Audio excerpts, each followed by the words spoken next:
अस्सलाम वालेकुम, नमस्कार, सत श्री अकाल एंड गुड इवनिंग। मैं हूं आरज़ू काज़मी और आप देख रहे हैं पॉइंट ऑफ व्यू। हमें जी जॉइन किया है साजिद तार साहब ने। बहुत शुक्रिया सर कि आज आप आए। Thank you very much.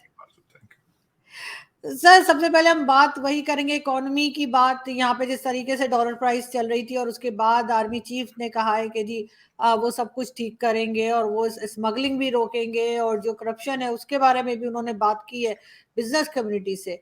आप क्या कहेंगे उसके लिए? देखिए, आसिम मुनीर साहब का इसको मैं जो नाम दिया जा रहा है उसको कहा है आसिम मुनीर डॉक्ट्रिन। और उसमें जो इसका जो जिसके बारे में बात हो रही है पहले इस मूवमेंट की या इससे पूरे कैंपेन की, उसका नाम है हमारा पाकिस्तान। तो उन्होंने कराची में भी मुलाकात की, लाहौर में भी की और 4.5 घंटे की मुलाकात की। वेल प्रिपेयर्ड थे, वेल डिलीवर उन्होंने किया। और जो मुझे इशारे उसमें से नजर आते हैं, वो सबसे पहला इशारा तो ये है कि आपका सिविलियन सेटअप मुकम्मल फेल है। और जाती दफा हमारे जो शहबाज शरीफ साहब वो भी इशारे देते रहे हैं कि आर्मी चीफ की मदद के बगैर एक पुल भी नहीं बनाया जा सकता। तो उससे और इन्होंने खासकर जो एक चीज हमारे आर्मी चीफ साहब ने आइडेंटिफाई की इस पूरे 2 मीटिंग्स में, उन्होंने अपने दायरा इख्तियार को एक्सप्लेन किया कि what he wants to do और क्या कर सकते हैं और उनके इख्तियारात क्या हैं। तो वो पूरे इस ह्यूज ह्यूज जुरिस्डिक्शन है उनके इख्तियारात की, जिसमें खारजी फॉरेन पॉलिसी भी है, जुडिशरी भी है, करप्शन भी है, डॉलर कंट्रोल भी है, प्रोजेक्ट्स भी हैं। सो उन्होंने पूरा एक एक्सप्लेन कर दिया है कि he is the only person who has a solution for Pakistan. Army is the only institution who has ability to do something. उन्होंने इन 2 मीटिंग्स में सब कुछ बताया है, जो लोगों ने बाहर आके बताया है, मीडिया में जो बातें हुई हैं। तो दर हकीकत इसमें से एक इशारा तो यह मिल रहा है कि आपका सिविलियन सेटअप 76 सालों में फेल रहा है और इसमें कोई शक भी नहीं। उन्होंने खुद भी कहा है उसमें कई पहले तो बाहर रूमर्स थे कि 4 उन्होंने मिनिस्टर्स के नाम लिए हैं, लेकिन बाद में आया कि उन्होंने इस तरह नहीं कहा, ये किसी और तनाजर से इसको समझा गया। लेकिन उन्होंने बताया है कि इसमें सियासतदानों में अच्छे लोग भी हैं, बुरे हैं, लेकिन मेरी नजर में ज्यादातर तो बुरे ही हैं। लेकिन यहां पे एक चीज मैं ये जरूर कहूंगा कि पाकिस्तान में एक ये भी फैशन मौजूद है कि सिर्फ और सिर्फ एहतसाब या बदनामी सिर्फ सियासतदानों को क्यों मिलती है। क्या दूसरे लोग करप्ट नहीं है? बेबहा करप्शन है, बेबहा करप्शन है। हम अभी तक पापा जान के पिज़्ज़े खा रहे हैं। मेरा मकसद है वो भी एक वो मेरे अमीरुल मोमिनीन ने 10 मिनट में उनको क्लीन सर्टिफिकेट दे दिया था। हाथ से लिखी हुई चीजों के उन्होंने बता दिया था। मैं जहां अमेरिका में बैठा हूं, मैं कई मेरे जानने वाले हैं जिनके जो जानते हैं कि उनके भाई पिज्जा डिलीवरी करते थे या जो उनके पोजीशन थी, आज वो कितने बड़े बिजनेस टाइकून हैं। तो उनके ऊपर भी एहतसाब होना चाहिए। देखें, अगर अगर एहतसाब की बात कहा जा रहा है कि नैब को हमें एक नया नैब नजर आएगा, क्या उस नए नैब के अंदर दूसरे इदारों का एहतसाब भी होगा? ये एक बहुत बड़ा सवालिया निशान है। क्योंकि देखें, सियासतदान तो मैंने मान लिया भाई वो तो किसी काम के नहीं है, क्योंकि शहबाज शरीफ साहब लंदन में हैं, दूसरे कायद जरदारी साहब दुबई में हैं, तीसरे जो हैं उन्होंने बता दिया है कि वो टूनों और तावीजों और काले बकरों से एटॉमिक पावर को चलाते रहे हैं। ये तो तीनों नजर आ रहे हैं ना, ये तो तीनों, और यही एक अलमिया है आज। लेकिन जिन्होंने प्रोजेक्ट इमरान खान डिलीवर किया था, मुल्क का अरबों रुपया जाया किया, बैंकरप्सी तक लेकर आए, क्या उनका भी एहतसाब होगा? क्या उनसे भी पूछा जाएगा कि आपने मुल्क का अरबों रुपया और उसकी साख तबाह बर्बाद कर दी? आज पाकिस्तान नीचे से चौथे नंबर पर आपका पासपोर्ट है। मैंने आज एक ट्वीट की है, मैं सब्जेक्ट से नहीं हटना चाहता, लेकिन आज मैंने ट्वीट ये की है कि according to the world bank Afghan currency आपसे बेहतर है, इन्फ्लेशन रेट अफगानिस्तान में बेहतर है। और मैंने जो आज ट्वीट की है कि खुदारा ये अपने सारे foreign educated dual citizen economist और आपकी रॉयल कैबिनेट जो है, इन सबको 3-3 महीने के लिए तालिबान इंस्टीट्यूट ऑफ इकोनॉमिक्स में भेज दिया जाए। ये अफगानिस्तान से ट्रेनिंग लेकर आए, इनको लंदन और हार्वर्ड ना भेजा जाए। बदतमीजी का तूफान है। बदतमीजी का तूफान ये है कि वो लोग जो तालिबान जो आज तक जिन्होंने अफगानिस्तान से बाहर ट्रेवल ही नहीं किया, वो आपसे अच्छा मैनेज कर रहे हैं पाकिस्तान को। ये किसी, और मैं यहां पे ये अपने देखने वालों को ये बताना चाहूंगा, आपके पाकिस्तान के अंदर हर डिपार्टमेंट का जो हेड है और उसके नीचे 20-20 जो लोग सेक्रेटरीज हैं, जो रॉयल ब्रिटिश एजेंट हैं, इनको इस यतीम मुल्क के खर्चे पे मास्टर डिग्रियां कराई जाती हैं लंदन से, इंग्लैंड से, अमेरिका से, ऑस्ट्रेलिया से। और उन्होंने, उनके बस की बात नहीं है। वो लग रहा है जिस तरह वो आंखों से अंधे होकर यहां से जाते हैं, कानों से बहरे होकर जाते हैं। इस पाकिस्तान के जो, अगर मैं चाहूंगा, मेरी ख्वाहिश होगी आसिम मुनीर साहब इन सबको बुला के कहें या तो रिजाइन दे दें या अपनी परफॉर्मेंस बताएं, हर महीने की परफॉर्मेंस बेस्ड सेटअप बनाया जाए इस कंट्री के अंदर।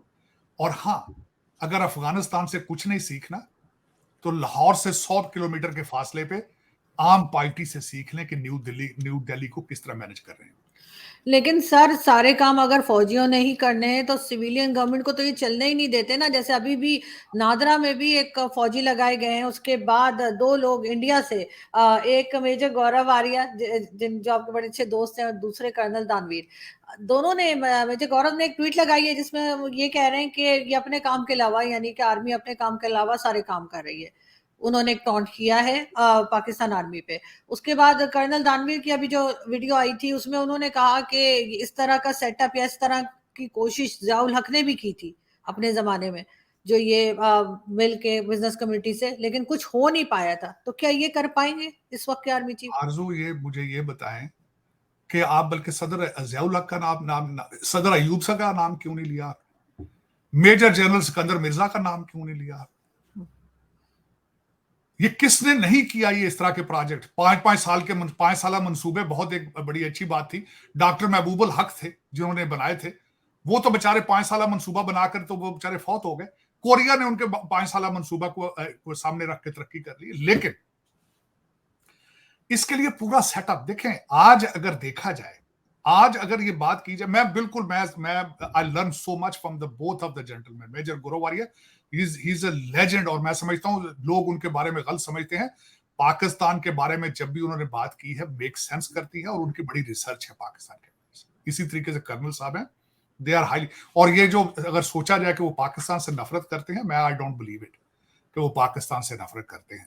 हाँ, पाकिस्तान की बात को किसी को क्रिटिसाइज करना, मेरे ख्याल में constructive criticism is very healthy for any society. लेकिन यहां पे मैं ये बताना चाहूंगा कि इसमें आरजू, मैं तो इसको अच्छा भी समझता हूं। उसकी वजह ये है कि अगर आसिम मुनीर साहब हैं तो एक वाहिद एक शख्स के पास इतनी पावर है, बजाय के पीडीएम की पार्टियां। मैं छोटी सी मिसाल बता देता हूं आपको। अगर यही गवर्नमेंट आसिम मुनीर साहब अकेले इसको ठीक करने की सलाहियत रखते हैं तो उसमें क्या बुराई है, अगर वो चाहते हैं। वर्सेस 10 पार्टियों के अंदर मिनिस्ट्रियां तकसीम कर दी जाएं और वो फिर अपने अपने इलाकों से सारे करप्ट अफसरान को ला के लूट मार शुरू करें। अब वो सिस्टम ज्यादा बेहतर है या आसिफ मुनीर हुज रेजिमेंटेड? और विल होना जरूरी है। मैं यहां पे एक बात और जरूर बताना चाहूंगा। मैं I am a student of political science. I am the student of political science. सबसे पहले अगर जमहूरियत को जो बात करना चाहते हैं ना आप, सिविलियन सेटअप का, या तो फिर इनको बताएं कि लेजिस्लेशन के स्पेलिंग क्या है। इन सब ने परवेज मुशर्रफ साहब ने जो कंडीशन रखी थी कि बीए की डिग्री होनी चाहिए, इन सब ने बीए कर लिए हैं लेकिन मैट्रिक नहीं किया इन्होंने, हाई स्कूल नहीं किया, जो आपके सारे एमपी एमएनए आते हैं। सर, वो तो शेख वकास जो पीएमएलएन के या पीएमएलक्यू के थे, उनको एजुकेशन मिनिस्टर पाकिस्तान में लगाया गया था। उनकी बीए की डिग्री जाली थी, किसकी फेक डिग्री डिग्री लेके जाली वो नहीं है? मिनिस्टर, एजुकेशन मिनिस्टर लग गए थे वो। मैं कहता हूं, मैं अफसोस के साथ ये कहता हूं, कई बड़े बड़े नामवर वुकला की डिग्रियां जाली हैं और कई की डिग्रियां जाली। पीआईए के आपने खुद एडमिट किया, आप क्या दे जहाज जो पीआईए की जाली डिग्रियों पे उड़ाते रहे पायलट। ये तो फैशन है। ये तो जिसका कुछ रिश्तेदार लग गया आगे उसने कर लेना, या पैसे लेके अपॉइंटमेंट्स कर देते हैं। लोग जिंदगियों के जानों से खेल रहे हैं आप। लेकिन उसमें बात यह है कि इस वक्त अगर देखा जाए तो सोल्यूशन इसका हमारी अभी वाकई, मैं ये मानूंगा बात इसके, लेकिन आज अगर सोल्यूशन देखा जाए तो वो सिर्फ आसिम मुनीर साहब के पास है। आज इसके ऊपर डायलॉग शुरू कर देना जी कि आज हम इनको डेमोक्रेसी और सियासत की ट्रेनिंग करनी शुरू कर दें तो 30 साल लगेंगे इस बात में। हाँ, लेकिन ये है कि शुरू करना चाहिए वो प्रोसेस भी इनका। इनको पहले बताएं लेजिस्लेशन क्या है, बेसिक डेमोक्रेसी क्या है, इनको बताया जाए कि आपको किस मकसद के लिए असेंबलियों में लाया जाता है। ये कमीशनें खाते हैं, ठेकों से सारी लूट मार करते हैं, ये रोका जाए। मैं कल परसों भी एक बात मैंने शायद आपको बताया था, जो जजेस के बारे में एक आया है कि सुप्रीम कोर्ट के जजेस के किस तरीके से दो घर मेंटेन करते हैं, किस तरीके से 20 करोड़ 36 लाख रुपया 17 जजेस के सुप्रीम कोर्ट के सेकेंडरी रेजिडेंसेस लाहौर और कराची में खर्चा होता है, जिसमें 6 करोड़ का सिर्फ बिजली का बिल है। तो मैं ये बता रहा था कि किस तरीके से आपकी हर चीज के अंदर ये सारा कुछ है, हर चीज के अंदर करप्शन इन्वॉल्व है, हर चीज आपने कहीं तो करप्शन लीगल कर ली है, कहीं इलीगल है। अच्छा, लेकिन मैं उसमें अपने उस पर टॉपिक पे आना चाहता था कि हमारे आर्मी चीफ साहब ने जो तीसरा जो इशारा सबसे बड़ा इस पे जाता है आरजू, वो ये है कि बाहर के कंट्रीज का भी एतमाद सिर्फ और सिर्फ फौज पर है। बाहर से पहले भी बाजवा साहब मिन्नतें करके पैसे लाते थे, बाहर से भी जब घड़ी भेज देते थे अमीरुल मोमिनीन तो जाके सऊदी अरेबिया को राजी बाजवा साहब करते थे। आज भी अगर यूएई पैसे दे रहा है 25 बिलियन, और आज भी अगर सऊदी अरेबिया 25 बिलियन दे रहा है, तो वो आसिम मुनीर साहब को दे रहा है, इन लुटेरों को नहीं देगा। लेकिन सर ये हाल भी तो फौज ने खुद बनाया है कि जो पॉलिटिशियंस हैं उनके ऊपर कोई भरोसा ही ना करे, और आर्मी चीफ अगर ये सारे काम करेंगे, बल्कि अभी इन्होंने नादरा में भी एक फौजी जो है उनको लगा दिया है चेयरमैन। नादरा तो एक छोटा सा डिपार्टमेंट आरजू, हर हर हर जगह पे फौजी है। वही ना, तो सर फिर ये अपना काम कब करेंगे? और जो पॉलिटिशियंस हैं उनकी जो रिस्पेक्ट है या उनकी जो वैल्यू है वो इन्हीं ने तो गिराई है फौजियों ने, ताकि सब इन्हीं से बात करें, इन्हीं को पूछें, इन्हीं को पैसा दें। फिर लेकिन आज से वो आपकी बात ठीक है, लेकिन आरजू यहां से आप जब ब्लीडिंग शुरू हुए वे फॉरवर्ड, तो यहां पे अगर आप ये चाहें कि आज दोबारा, अच्छा फिर मैं चलें ठीक है आपकी बात मान लेते हैं, एक मिनट के लिए सोच लेते हैं कि जी इलेक्शन हल है इस चीज का, सिविलियन सेटअप ही इसका हल है। मुझे ये बताएं, तीनों पार्टियों ने अभी तक कोई रोड मैप दिया इकॉनमी का? तीनों पार्टियों ने कोई देना चाहिए था ना। आसिम मुनीर ने रोका है उनको कि भाई आप एक प्लान बना के बताएं, अब आगे रोड मैप क्या है, अपने आप आएंगे ताकत में, पावर में वापस आएंगे। किसने रोका है इस वक्त मरियम नवाज को कि वो 10 स्टेप्स बनाए और बताए कि इंपोर्ट एक्सपोर्ट को किस तरह बढ़ाएंगे, किस तरीके से टेक्सटाइल को बढ़ाएंगे, किस तरीके से हम फलान। रोका है आसिम मुनीर ने उनको, लेकिन उनकी सोच ही नहीं है। आसिम मुनीर ने कहा था कि मेरा मकसद है, ये तो मैं मान ली बात इनकी, आपकी बात में। इस वक्त किसने रोका है कि पीटीआई कोई सोल्यूशन दे पाकिस्तान की इकॉनमी का? क्यों नहीं दे रही है? पीस पार्टी वाले भाग के इस वक्त दुबई क्यों चले गए हैं? बैठते क्यों नहीं यहाँ पे? शहबाज शरीफ को आसिम मुनीर साहब ने कहा है कि आप दुबई चले जाएं, आप चाहिए ना, बैठे यहाँ पे गर्मी में बैठे ना अपने लोगों के साथ, बिजली के बिल फाड़े खा के ना। शहबाज शरीफ क्यों नहीं कर रहा? उसको आसिम मुनीर ने नहीं रोका। लेकिन ये सारी पूरी की पूरी कौम का सेटअप ही ऐसे आरजू, मैं मान ली बात है, मैं ठीक आप कहता हूं, मैं इसमें एग्री नहीं कर, बिल्कुल एग्री करता हूं कि फौज का ये सारा नहीं है ये काम। लेकिन मुझे ये बताएं कि कौम की सारी जो करप्शन है, कौम की एक आपके पूरे कंट्री के अंदर एक गिलास दूध का खालिस नहीं मिलता, ये आसिम मुनीर का कसूर है कि कौम का कसूर है? ये भी सर तो आसिम मुनीर ये भी तो कर, सर आसिम मुनीर को चाहिए था एक ना और कि वो बात, आके कहते कि फौज बैरकों में वापस जाए, और जो ये पार्टीज बाहर जाके बैठी हैं वो भी इसी वजह से गई हैं कि इनको एक टांग पे खड़ा कर दिया एस्टेब्लिशमेंट को। आपको पता है आज 6 सितंबर है और मैं बाहर मार्केट में लोगों से बात करके आई हूँ, शॉपकीपर्स से, जो लोग शॉपिंग कर रहे थे उनसे, सबने ये कहा, एक सिंगल आदमी मुझे ऐसा नहीं मिला जो ये कहे कि हाँ हम 6 सितंबर मना रहे हैं। सबने कहा हमें नहीं मनाना। ये आरजू मुझे फौज, ये बताएं, आप आज की बात कर रहे हैं, 1948 में कोई फौजी तो नहीं था ना यहाँ पे? कोई फौजी तो नहीं था उस वक्त आया।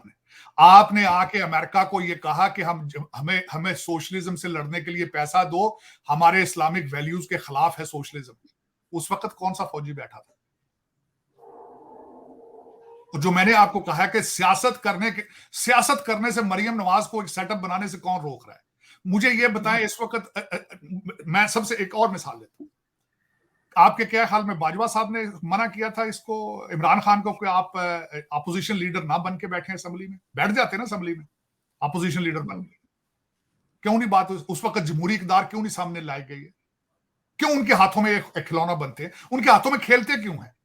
आज मैं एक और मिसाल देता हूं आपको, जिस तरीके से यहां पे झगड़ा हो रहा था आर्मी चीफ के लिए, नवाज शरीफ आप अपनी बात पे उस वक्त डटे रहे हैं कि आसिम मुनीर को बनाना है, डटे रहे हैं और हो गया वो फिर। लेकिन ये देखें, आप एक चीज को ब्लेम नहीं कर सकते कि ये बुरा है तो ये ठीक है। दर हकीकत आपकी पूरी की, अच्छा उसको भी छोड़ दें, सारे छोड़ देते हैं सेटअप। आपकी ब्यूरोक्रेसी यहां से आईवी लीग स्कूलों से करप्शन सीख के क्यों जा रही है? इंडियन इंस्टीट्यूट ऑफ टेक्नोलॉजी के लोग वहां से पढ़ के तरक्की कर रहे हैं, आप हार्वर्ड और ऑक्सफोर्ड से पढ़ के आपके सारे के सारे ब्यूरोक्रेट करप्शन क्यों कर रहे हैं? उसमें आसिम मुनीर का कसूर है? किसका कसूर है उसमें? मैं एज बहसीत कौम आपसे पूछना चाहता हूं, उसमें फौज का कसूर है? सर ये सभी रिस्पॉन्सिबल है ना, किसी को भी अलग नहीं किया जा सकता। आरजू, मैं भी तो यही कह रहा हूं कि कसूर एज ए कौम को सोच बदलनी पड़ेगी। बहसीत कौम। अच्छा, दूसरी मैं सोचता हूं, बता फौजी कौन है? पाकिस्तानी है ना, जर्मन थोड़ी है। हमारे रिश्तेदार है, हमारे भाई हैं, हमारे कजन है, सारे बाहर से आए हैं। वो पाकिस्तान के बारे में क्यों नहीं सोचते? मैं हमेशा एक बात पे चीखता हूं, आज बता रहा हूं आपको बात। अभी जो मैंने आपको बताया है, जजेस जो हैं 17 जजेस सुप्रीम कोर्ट के, उनके प्राइवेट रेजिडेंसेस लाहौर और कराची के अंदर उन पे 21 करोड़ रुपए का खर्चा, 20 करोड़ 36 लाख का खर्चा आता है।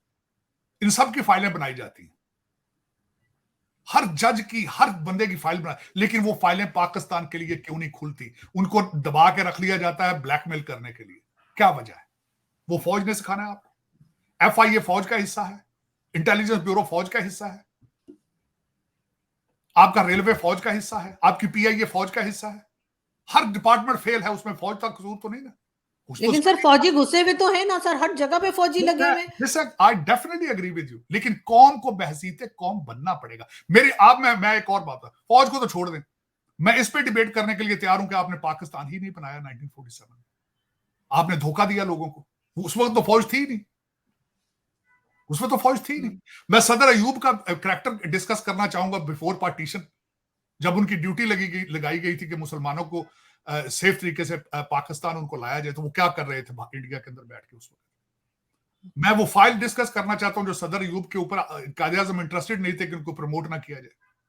उस वक्त तो फौज नहीं थी, उस वक्त तो आसिम मुनीर नहीं थे। वो सदर अयूब ने जो एक फाउंडेशन बुनियाद रखी इस इंस्टीट्यूशन को करप्ट करने के लिए, किस तरीके से गौर अयूब साहब आगे आए और जो कुछ वो करते रहे अपने सुसर के साथ मिलकर, जो आपकी जो एक ऑटो कंपनी थी उसको बाय किया गया। आज उनका लड़का उमर अयूब जो है वो जमहूरियत का सबसे बड़ा ठेकेदार है वो। लेकिन आरजू देखें, इस चीज में से निकलने के लिए आपको बहसीते कौम रिस्पॉन्सिबिलिटीज एक्सेप्ट करनी होगी, अपनी कमजोरियां एक्सेप्ट करनी होगी। मैं मानता हूं बात उनका। अच्छा, आप में कहते हैं ठीक है, मैं मान लेता हूं फौज बुरी है, अदलिया ठीक है आपकी नहीं, तो फिर मैं वही तो कहूँ भाई, सारे आबे का आबे बिगड़ा पड़ा है सारा। ये तो सारा सिस्टम तोड़ के ठीक करने वाला है। लेकिन आपका कोई एक सिंगल इंस्टीट्यूशन ऐसा नहीं है जिसको आप कह सके कि नहीं जी नहीं, ये फला डिपार्टमेंट जो है इसकी परफॉर्मेंस बहुत जबरदस्त है। एक भी नहीं है, सिंगल नहीं। चलाने वाले कौन है? सारे पाकिस्तानी।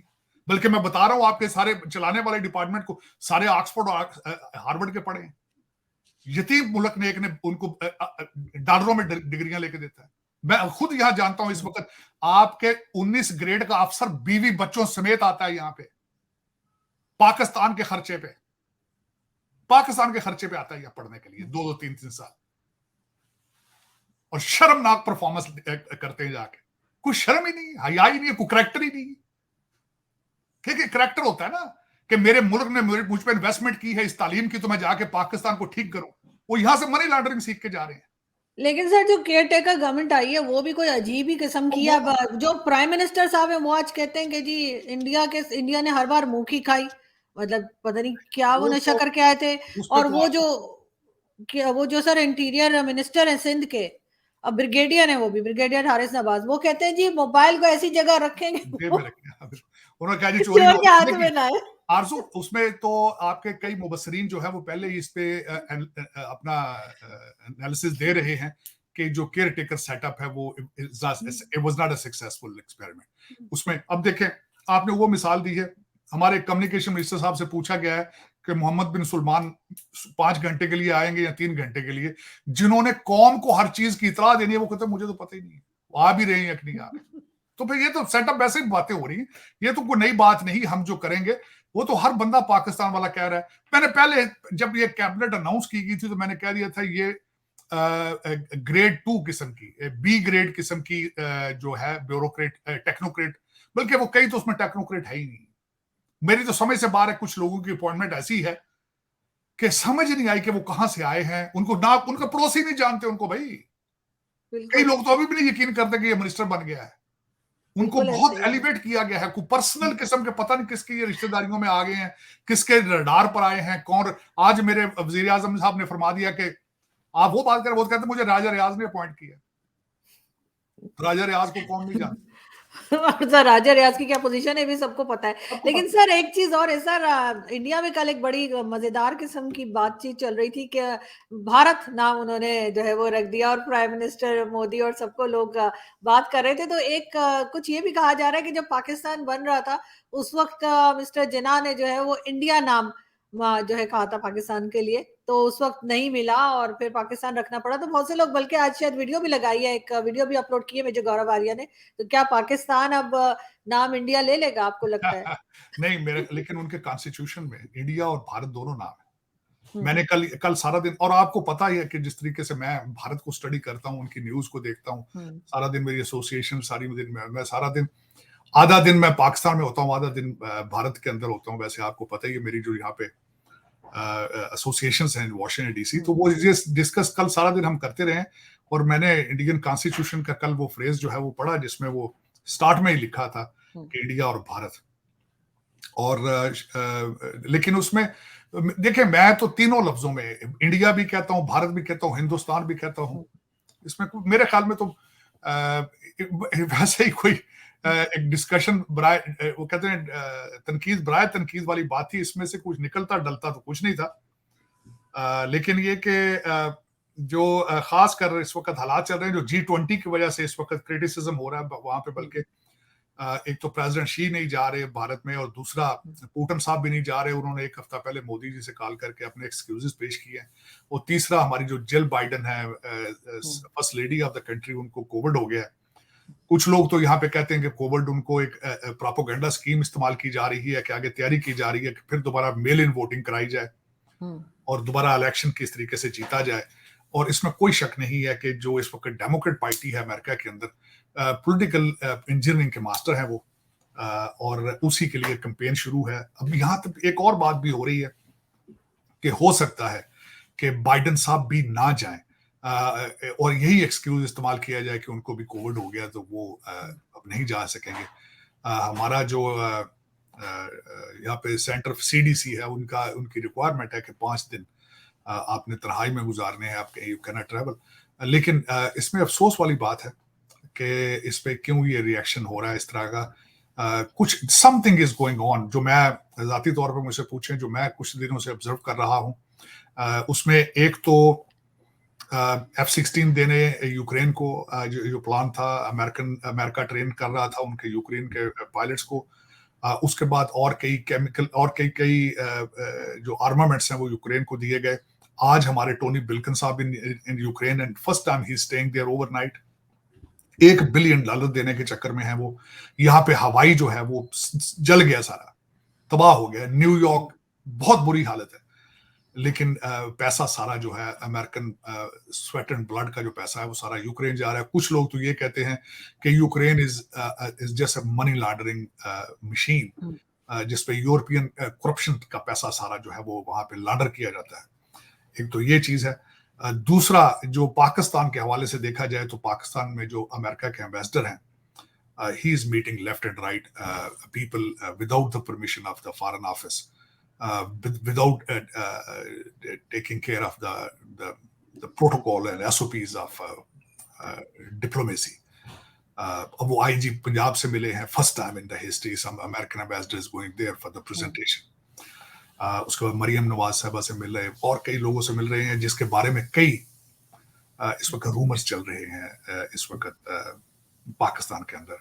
कई एनालिस्ट जो हैं इसको बड़े दूसरे तनाजर से देख रहे हैं कि शायद something is going on, may be China is doing something, जिस वजह से वो G20 में भी नहीं जा रहे, और कुछ वैसे भी चीजें हैं। तो देखें, आने वाले दिन बताएंगे बारजू के क्या होने वाला है उस एरिया में। लेकिन बड़े अरसे से तैयारी हो रही है ताइवान के हवाले से, साउथ चाइना सी के अंदर, और बड़े बड़े जो है वहाँ पे मुख्तलिफ किस्म के नए ब्लॉक बन के सामने आ रहे हैं। एक्सरसाइजेज इंडिया भी, भारत जो है वो भी हिमालय के साथ आज अपनी एक्सरसाइज कर रहा है। तो वो भी एक तशवीश है for the China. Let's see what is going on. लेकिन समथिंग कहते हैं ना कि तूफान से पहले खामोशी हो जाती, तो इस तरह के हालात इस वक्त नजर आ रहे हैं। ये अगला महीना 1.5-2 महीने जो है बड़े सेंसिटिव जा रहे हैं। पाकिस्तान के हवाले से तो वैसे भी हर वक्त सेंसिटिव रहता है, लेकिन 16 सितंबर इज वेरी सेंसिटिव।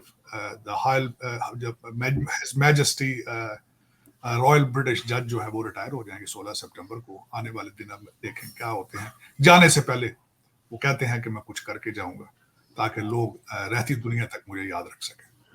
बिल्कुल ऐसा है। लेकिन सर आखिर में अगर परवेज इलाही साहब की आप बताएंगे, परवेज इलाही साहब को बार बार रिहा करते हैं, बार बार फिर अरेस्ट कर लिया जाता है, वो क्या चल क्या रहा है इनके साथ? देखें, मेरी ख्वाहिश है अगर आसिम मुनीर साहब या कुछ लोग सुन रहे हो, तो जिस तरीके से आपने दहशतगर्दी का यहाँ पे जो पाकिस्तान में हालात थे, तो दहशतगर्दी की अदालतें अलग कर दी गई थी। अगर ये मेहरबानी फरमाए तो सियासी अदालतें भी अलग कर दें। सुप्रीम कोर्ट जो पॉलिटिकल सुप्रीम कोर्ट अलग बना दी जाए। हर शहर के अंदर सियासतदानों की जो है ना वो अदालतें अलग कर दें। अब इस वक्त देखें लोग जो इंसाफ के लिए 25-25 साल से जलील हो रहे हैं वकीलों के दफ्तरों में, कोई सुनवाई नहीं होगी। सारा दिन जज बैठ के पीटीआई परवेज इलाही, ये इलाही, फला इलाही। मेरी तो दुआ है या इलाही तू परवेज इलाही जैसी इंसाफ अदालतें हर पाकिस्तानी को दे, ताकि देखें किस तरीके से एक जज ने कहा है, सेशन जज को ऑर्डर किया है, जाओ उनको लेकर मेरे हजूर पेश किया, मेरे ये मुगलिया जो मेरा दरबार है इसमें पेश करो। भाई वाह, भाई वाह, भाई वाह।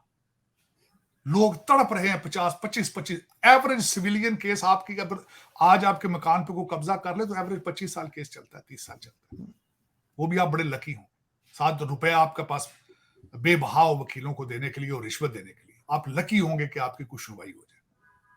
आपकी दुकान के ऊपर को कब्जा कर ले तो 25-30 साल तो बिल्कुल ये एवरेज है। तो देखें किस तरीके से इंसान ये दाती। तो खुदारा ये मैं आसिम मुनीर साहब, ये आपने जो कारोबारी लोगों को मिले हैं, आप अदलिया का भी कुछ करें, करप्शन का भी कुछ करें। और मैंने दोनों मीटिंग्स में मैंने जो सुना है कि कारोबारी लोग चीखे हैं करप्शन के हवाले से, करप्शन के हवाले। और कहा गया है कि कुछ 60 ब्यूरोक्रेट हैं सूबा सिंध के जिनके खिलाफ इन्वेस्टिगेशन शुरू हो चुकी है। लेकिन उड़ने वाले तो हथियारे लेके उड़ के दुबई चले गए, उनको तो किसी ने पूछा नहीं। हमारे कायल जो है सिंध के मालिक जो हैं, वो तो उनको तो कहा गया भी आप दुबई चले जाएं कुछ दिनों के लिए, हम यहाँ पे डंडा फेरने लगे, आप प्लीज चले जाएं, हम छोटे छोटे लोगों को मारेंगे, डराएंगे, आप कहीं आपको तकलीफ ना हो तो आप दुबई तशरीफ ले जाएं। वो तो चले गए। लेकिन ये किस किस्म का इंसाफ है, किस किस्म की अकाउंटेबिलिटी होगी कि बड़े मछलियों को, मगरमच्छों को कहा जाता है कि आप जरा प्लीज साइड पे हो जाएं, हम छोटे लोगों को जरा इनकी मुरम्मत कर लें, इनको जूते मार लें। ये तो कोई बात ना हुई ना। अगर करना है तो क्रॉस द बोर्ड करें। ये तो बात नहीं ना कि कहना यार आप जरा साइड पे हो जाएं, लोगों को हम जूते मारने लगे। उनको भी पकड़ते ना भाई, वो सारे चले गए, सुना दुबई बैठ के जाके सारे के सारे, दूसरे लंदन चले जाते हैं अपने बिल्कुल ऐसा ही है, पाकिस्तान में बिल्कुल ऐसा ही फैशन है। आरजू मैं पाकिस्तान जाता हूं, वहां पे फैशन है। वो कहते हैं मेरा जेट कीमती है, वो कहता नहीं तेरे पखों वाला जहाज है, मेरा तो जेट है। ये जिस तरह आप कहते हैं ना किसी के पास V8 है तो किसी के पास करोला है। अब मैं जाके बैठता हूँ सरीना में, तो वहां मैं देखता हूँ वो बात कर रहा होता है, कहते यार मेरा तो जेट अभी ये मैंने डिलीवरी बुक कराई है, कोई कहता तेरा पंखों वाला जहाज है। एक दूसरे का इतना करप्शन का पैसा आपके पास मौजूद है। बिल्कुल ऐसा ही है। वो पता नहीं फिर वो लोगों को क्यों, एजेंसियों को वो लोग नजर नहीं आते, क्या बात है। सिर्फ गरीबों को क्या उनका खून चूस रहे हैं, पता नहीं क्या बात है। सर इसलिए कि उसमें एजेंसी वाले खुद भी इन्वॉल्व होते हैं ना, उनके हाँ, अपने भी भाई, अपने भी रिश्तेदार होंगे कोई। और ये जो अफगानिस्तान बॉर्डर पे और ईरान बॉर्डर पे भी आर्मी चीफ ने कहा है कि वहां से स्मगलिंग रोकी जाएगी और वहां पे जरा देखभाल होगी कि डॉलर भी कंट्रोल में आए, सब आए। तो उसके लिए सर पॉलिटिशियंस और स्मगलर्स के साथ साथ थोड़े अपने लोगों के ऊपर भी अगर आर्मी चीफ देख लें तो वो ज्यादा कब आसानी होगी। होगा, मैं तो नहीं आरजू, मैं कहता हूँ वो कब शुरू होगा भाई। वो ब्लीडिंग हो रही है, कंट्री तो खत्म होने को फिर रहा है, अब कब शुरू करेंगे भाई वो। ये तो सर आपको अगर उनको ये दिखाना है कि वो दूसरों से डिफरेंट हैं और ये कोई बेहतर आदमी हमने आर्मी शुरू चीफ के करें तौर ना। पे लाए, तो पहले अपने लोगों को पकड़े, पहले आर्मी और एजेंसी के लोगों को भाई, पकड़े, मैं उसके बाद कहता हूँ पॉलिटिशियंस पे जाएं। मैं कहता हूँ कहीं ना कहीं से शुरू तो करें ना, शुरू तो बिल्कुल। करें। सिर्फ बयान देने से आपको पता है $9 नीचे आ गया, सिर्फ बयान देने पे। जब 2-4 को पकड़ के जूते मारेंगे तो फिर देखें क्या हालात ठीक होंगे आपके। लेकिन करेगा कौन, करें कब। लोगों के कान तरस गए हैं अमन के लिए, इन चीजों के बारे में, क्रैकडाउन के बारे में सुनने के लिए। मैं तो ये कहता बिल्कुल हूं ऐसा ही इसके है। बगैर गुजारा ही नहीं है, सजा के बगैर तो सोसाइटी चल ही नहीं सकती ना। खासकर पाकिस्तान के हवाले से देखा जाए, 76 साल से हम्म। एक लूट मार का बाजार गर्म है। और या फिर इनको कम से कम, और एटलीस्ट कुछ नहीं तो इनको इंडियन मीडिया खुला दिखाएं कि वहां पे क्या हो रहा है। इनको देखे शायद किसी को शर्म ही आ जाए यार, कि लोग चांद बिल्कुल। पे छोड़ के अब सूरज पे जाने की तैयारियां कर रहे हैं, और हमारे हालात क्या है। हमारे परवेज लाई साहब से ही जान छूट नहीं रही। सर ये सब चांद सूरज पे चले जाएंगे तो कश्मीर हमें वैसे ही मिल जाएगा, कुछ करना नहीं पड़ेगा। तो ये हो सकता है इस चक्करों में बैठे हो कि पूरा इंडिया चांद पे और सूरज पे जाने वाला है। लेकिन सर देखते हैं कि किस तरीके से आगे जाते हैं और कैसे अगर आई विश के नए जो आर्मी चीफ है वो थोड़े डिफरेंट साबित हो, जिसकी मुझे कोई खास वैसे उम्मीद है नहीं, लेकिन फिर भी आप कह रहे हैं तो नहीं, कर मुझे लेते हैं। उम्मीद है, ना उम्मीदी गुनाह है। मेरी आखिरी उम्मीद तो आसम मुनीर साहब ही हैं। अब दूसरा तो दूसरे कारतूस तो सारे चल चुके हैं, दूसरे सारे चल बिल्कुल सर, चुके। अब देख लेते वही हैं ये भी कि ये क्या करते हैं। बहुत शुक्रिया सर, आपने आज है। ज्वाइन किया। Thank you. Thank you.